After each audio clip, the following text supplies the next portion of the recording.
cute little vibey intro yesterday morning. It's the next day. I just went for a morning walk and got caught in the rain. But you know what? It's part of it, kind of cleansing. It was a vibe. I just was a psycho chick essentially walking with no shoes in the rain, but it was fine. I wasn't having a crisis, I swear. I'm gonna make breakfast now. What time is it? It's 8:20. Someone actually, her name was Bailey. I remember the comment. She requested or had this idea. So here we are. This is gonna be your beginner's guide to starting your spiritual journey.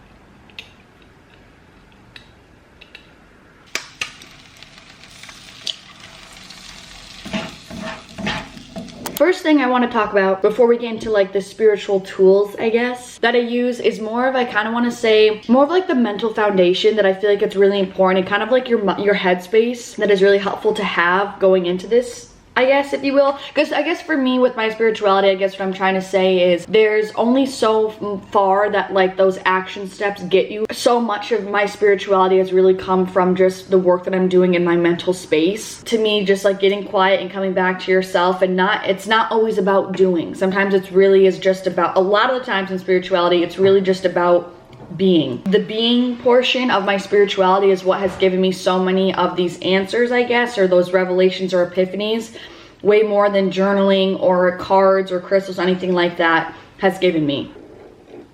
With that being said, the most important part, especially if you're starting your spiritual journey, would be to think about what you're thinking about and to just simply gain more awareness and be more conscious and observe your own thoughts, what's going inside of your mind. The reason I think this is so important is because you're getting to know yourself and you're just gaining awareness, and I guess you're orientating yourself in your own mind, if that makes sense, in your own spirit, like your own vessel. So many people are living outside of themselves and so consumed with outside interactions that they don't even know what's going on within themselves. And that's why I love spirituality so much. Like, it's the exploration of self, which is inherently also the exploration of life, because everything's a mirror and we're all one and we're all connected, and we are literally as it can get. We are all life forms. We are all expressions of life. And the thing with all of these practices, and I'm going to talk about these spiritual tools, like I said, they only last so long. They don't last forever. They don't last the whole day, right? There's only a certain amount of time that you're doing these practices for. So the point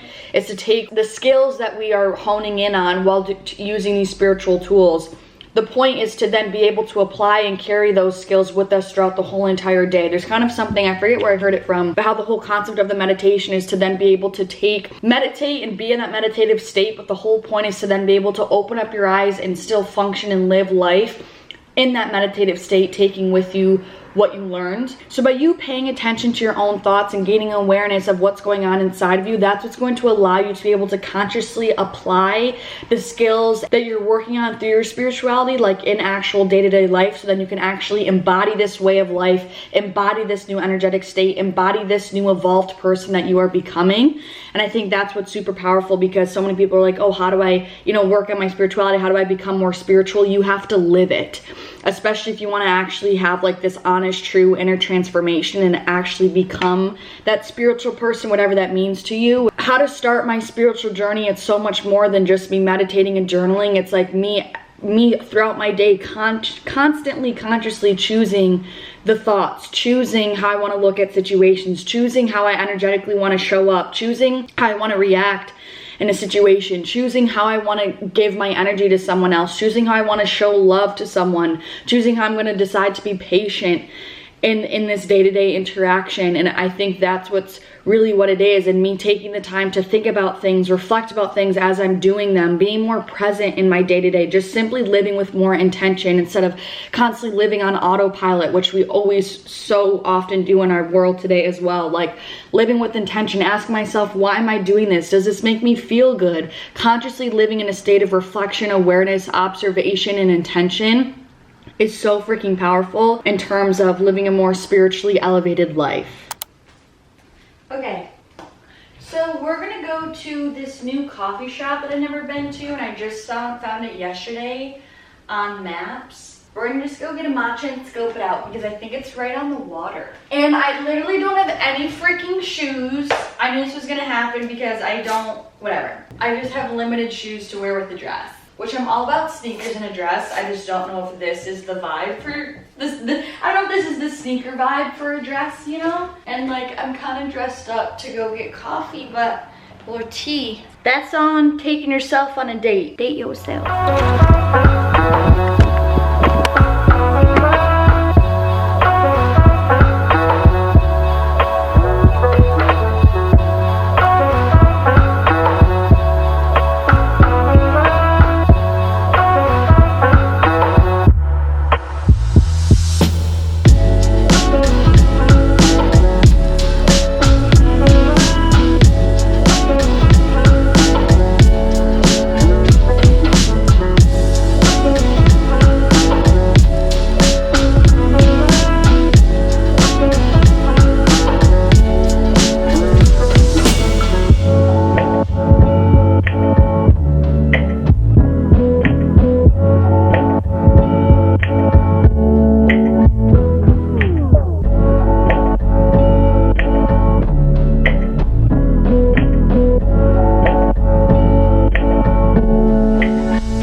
I'm so happy I found that spot. I was straight up chilling on some outdoor wicker furniture. Oh my gosh.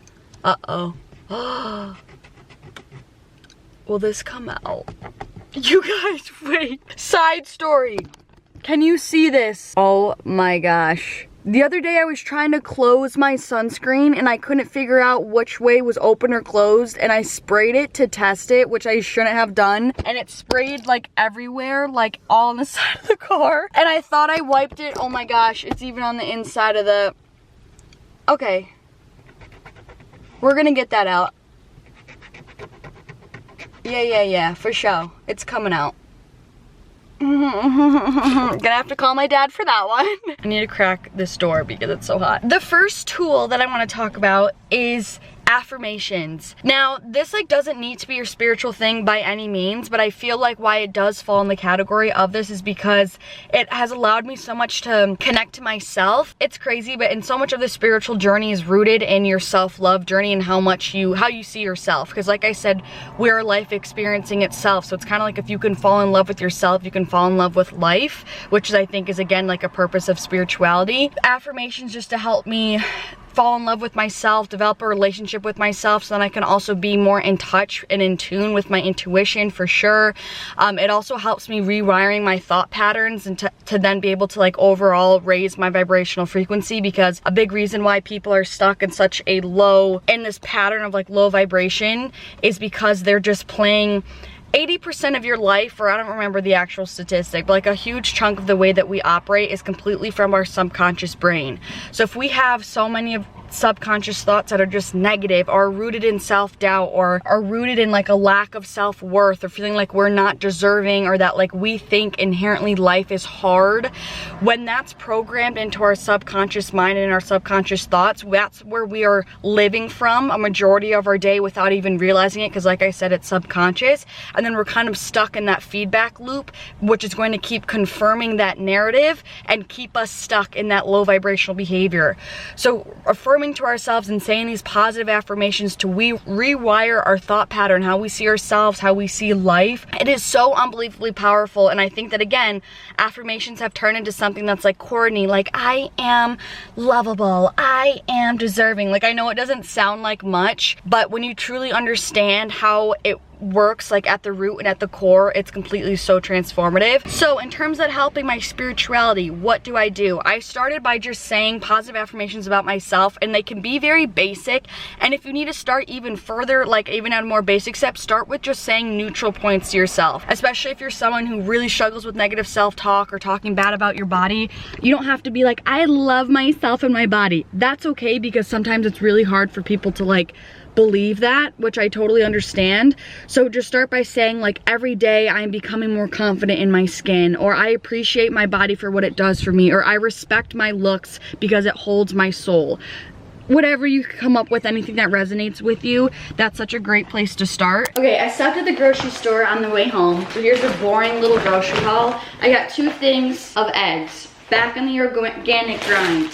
Spinach, which this isn't organic, but then I got turkey bacon, you guys already know. I got this, I love hummus and I haven't gotten it in a while because I haven't been to the farmer's market in a hot second, but this is eggplant Meze, M-E-Z-E, with an accent on the top. Like I'm expecting it to be hummus, but with eggplant as opposed to chickpeas. But the ingredients are really clean, that's why I got it. Sweet potato, a singular apple, and 2 avies. But I feel like I'm kind of sporadic on this video because it's kind of so hard for me to like, spirituality is so complex in a beautiful way. It's so simple, but I don't want to say complex. It's so intricate and there's so many facets, at least to me. There's a lot of depth to spirituality and that's why I love it. I'm about to make the best salad of all time for lunch because I'm starving and I wish that these avocados were ripe. Oh, and I got a pineapple. We shall cut it. What I was gonna say is I feel like I should have started even more basic. Like, if you guys are unaware of like what I mean about like energetic vibrational frequency and raising your vibration. Basically, we're all made of energy. Like, we literally learned it in high school. Chemistry, I think, is a science that you learn about this. Everything is made up of atoms. So everything is vibrating at a certain frequency. Essentially, there's just like the theory that like attracts like. So whatever vibration, whatever frequency, it's kind of like a radio station that you can tune into. If whatever frequency that you are operating at, you're going to experience life reflected at that frequency. So for example, if you're someone who is really low vibe or you experience toxicity within yourself or whatever, you're going to experience that with having bad luck in situations. You're going to keep experiencing scenarios that are, you know, harsh, toxic, not serving you, things that would be seen as like bad in life, if you will. Whereas if someone's at a high vibrational frequency, they're in their power, they're living in alignment, they're living honestly, they're going to effortlessly come into alignment because you're vibrating at the same frequency of high vibe scenarios and high vibe people. So scenarios that serve you, people that are your people, that feel right when you're with them. It's kind of like just being on like the right track in life versus the wrong track in life, if that makes sense. Let's try this. Whoa. Whoa, whoa, whoa, whoa, whoa. Whoa, whoa, whoa. Whoa, whoa, whoa. What's going on? Something about it's biting my tongue, and I'm getting a smoky flavor for some reason. Good though. That's essentially what I mean when I'm referring to of like raising your vibration, all that sort of stuff. Like all of the tools that I'm about to tell you about and practices, such as affirmations and stuff, are all going to be ways to help you raise your energetic vibrational frequency. And the higher that you can vibe, essentially, the higher you can raise your frequency, the closer you're going to be to your higher self, which is like your best self in the spiritual realm and the 5D and kind of life beyond our 3D physical reality, if that makes sense. Okay, next spiritual tool is journaling. It kind of overlaps with affirmations and it's similar to why it works, if you will. Journaling is a great way to reflect within yourself, create that space and kind of open up the method of communication, the medium of communication for you to hear your inner thoughts, your intuition, again, any connection to the higher realm, any downloads that you're receiving, any epiphanies that you're able to come to. And journaling also allows you to discover and dive deeper into yourself, heal your past traumas, which again your traumas are kind of a source of those negative subconscious beliefs that are holding you down. So healing those traumas, overcoming generational trauma through journaling by allowing you to dive into those traumas is again another huge way to help you elevate your vibrational frequency and gain more clarity in life. Journaling is such a great way for me to get quiet with myself, and then that's then what allows thoughts to come through, and then being able to work through them on paper and like make them tangible by writing them down on paper is so powerful and so transformative and so explorative as well, and that's why I love it. You can also 100% do your affirmations by writing them down. And a huge thing that I use journaling for is for gratitude lists. Practicing gratitude, this is kind of another sub point. So freaking magnetic. That is such a high vibrational frequency, gratitude. And doing what you can to live in a state of gratitude is when you will be the most magnetic and the highest version of yourself. Again, so powerful. So writing what you're grateful for and what you're appreciative of will help you to, again, kind of rewire your brain through neuroplasticity to appreciate the things that are in your present reality, and then will also train your brain to look for things in your physical reality that you can be grateful for. Instead of subconsciously scanning the room and picking out less favorable things in your environment, you will inherently, habitually start to see things that are favorable in your environment and things that you are appreciative of. So powerful. So that would be a big thing. A big way that I started with journaling was I would just write down my affirmations and then write down things that I'm grateful for. I used to call it appreciations and affirmations. That literally is where it all started. All right, we're gonna cut this pineapple. I don't know why it's always so satisfying when I buy pineapple in Hawaii and I get to cut it up. All right, next topic, meditation. Meditation has been more recent for me. That I started to do it 2020. Wasn't really consistent with it because I just didn't stick with it. Then last summer, due to unforeseen events, I got really into meditation. That was like another spiritual awakening for me, was last summer, for sure. So I would recommend starting with guided meditations 100% when you're just starting out. Meditation is so helpful because it allows you to quiet your mind, come back to yourself, hear your intuition, and like I keep saying, open up that channel of communication between you, your higher self, your angels, whatever you believe in, and allows you to explore internally. I also remember the first time that I received a download when meditating, I was like, oh my gosh, this works. Like, you don't realize how much we constantly live life in noise and clutter in our brain.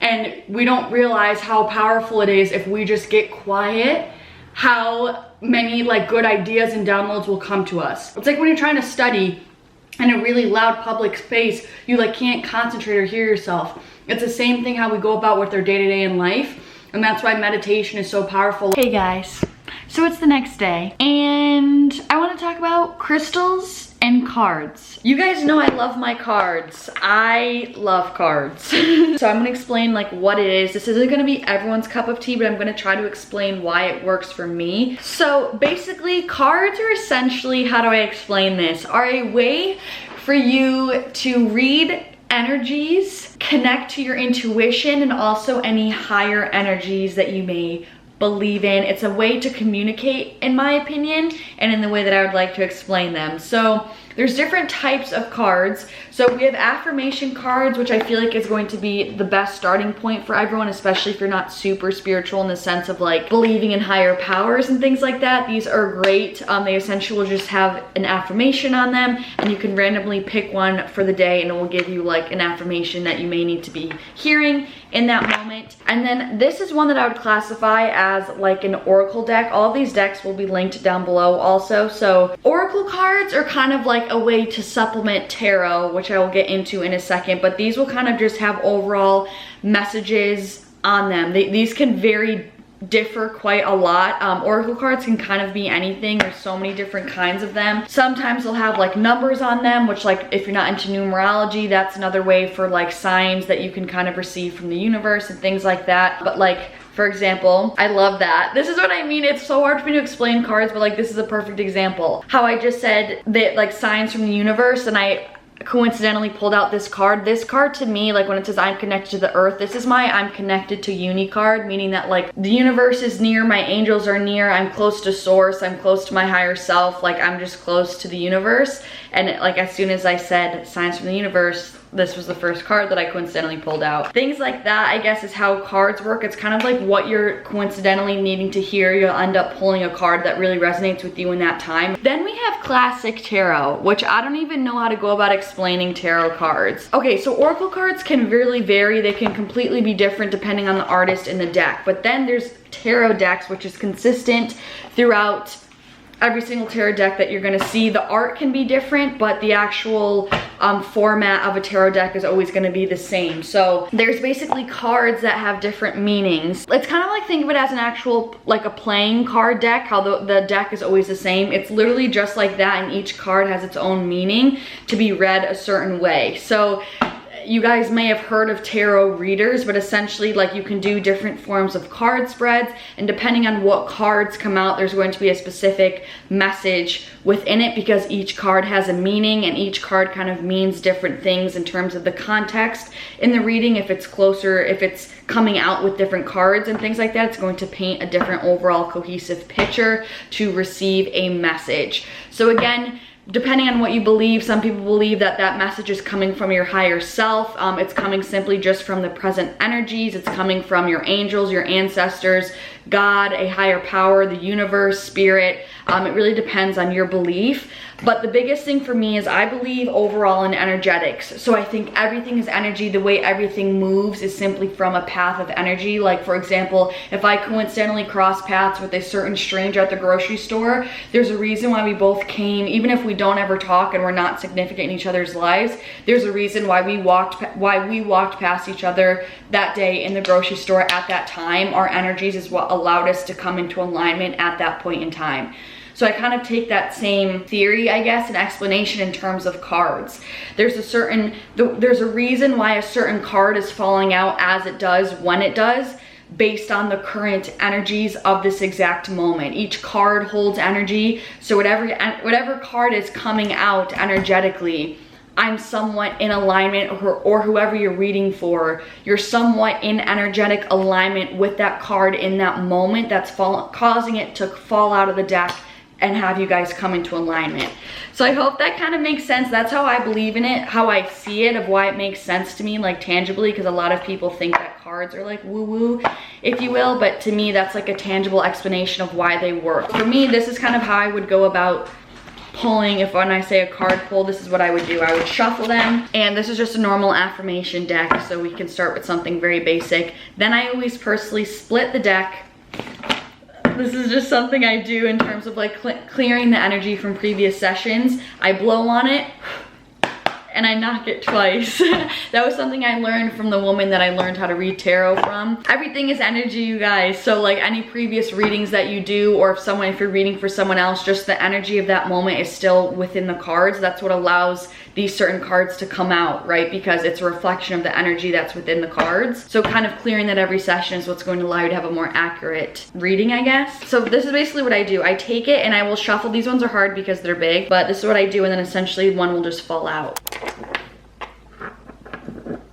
Lastly, I'm going to talk all about my Christies, or my crystals. The most used word in this video is energy, but same concept of how everything is made up of energy. There's so many different types of crystals that embody a certain type of energy and like operate at a certain frequency, and so they kind of withhold a certain power, if you will, or they help you like embody or step into a certain energy or align with a certain energy. So for example, this one is my favorite one. It's called rose quartz. This one is like the love stone. This one is all supposed to help with like just help you embody more love, help you connect to the vibration of love, whether it's romantic relationships, platonic relationships, friends, family, romantic partners, etc. So it just helps you kind of get into the frequency of love, have more love in your life and in your relationships, harmony in your relationships. And then this one is selenite. So just keep in mind, like there are so many different types of crystals. These are the only ones that I have with me here in Hawaii. I didn't bring my whole collection, obviously. So this is selenite. This is like a cleansing stone, a purifying stone that's gonna help to rid yourself of any negative energies or any negative energies in your space. If you kind of need, like kind of back to what I was saying with the cards, when you need to clear old energy, this is going to be a great crystal, a great stone to help clear that. Then this is citrine, which is another, this one is like an iconic one. These are some of like the most basic crystals that you can get. So citrine, this is like the manifestation stone. So this is gonna help you be more magnetic, get into alignment with your manifestations. Like if I'm saying my affirmations in the mirror, I will usually hold this crystal in my hand. It's just to help empower you, make you more magnetic and magnify, I guess, what you're trying to speak into existence, your manifestations, that sort of thing. So this kind of strengthens your word, if you will, helps you attract more abundance into your life, attract what you want into your life, etc. So this is like the manifestation stone.